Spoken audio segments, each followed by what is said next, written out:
हमारे काम कर रहे मजदूर साथियों को, दीदियों को, बहनों को, भाई को उस जमीन का मालिकाना हक तक नहीं मिलता। कितना बड़ा होता है एक गरीब का घर, इतना बड़ा होता है क्या गरीब का घर?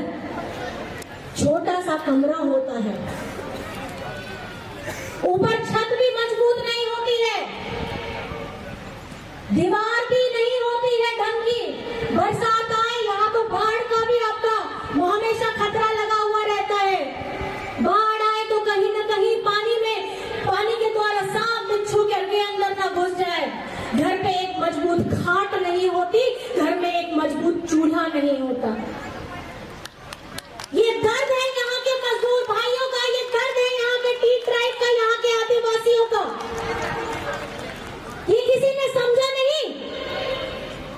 अंग्रेज तो चले गए, लेकिन अंग्रेज के स्वरूप में यहाँ पे सत्ता में बैठे लोगों ने भी वही व्यवहार किया है, तो इनमें और अंग्रेजों में कोई फर्क नहीं है।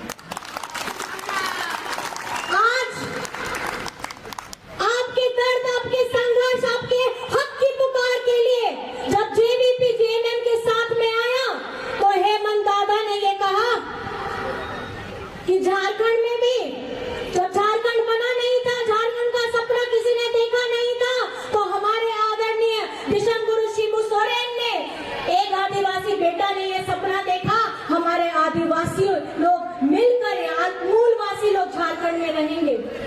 संघर्ष किया, लाठियां खाई, सर फूटा, कितने परिवार के कितने सारे लोग पिछड़ गए, कई लोगों ने अपनी आहुतियां दे दी, जेल चले गए, पूरा जीवन संघर्ष में चला गया।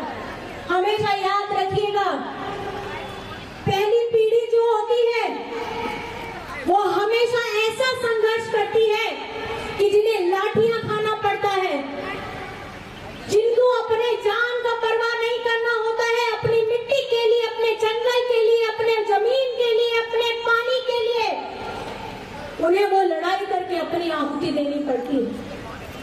तो दूसरा जो पीढ़ी होता है वो संघर्ष करके उसको और आगे बढ़ाता है, ताकि उसके सामने जो जिम्मेदारियां थी उसके बड़े लोग, वो जिम्मेदारी को आह्वान करना होता है।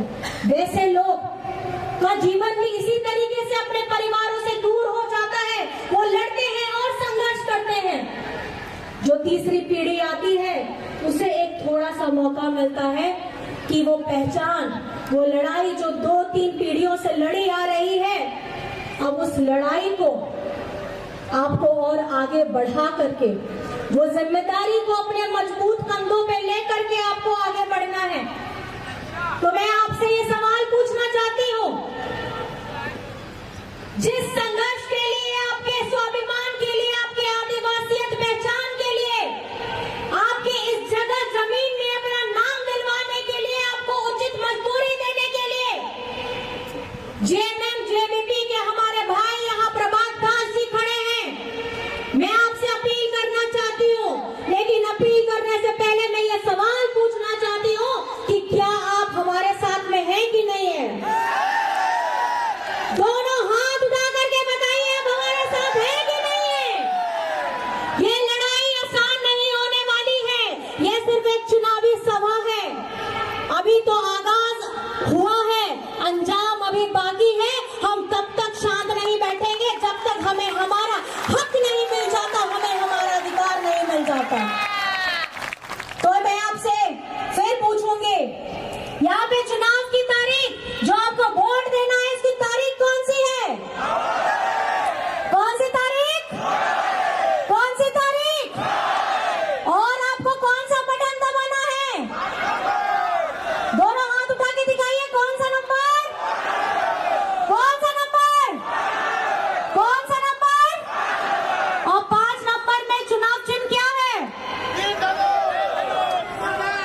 लोगों को भी संघर्ष करना है।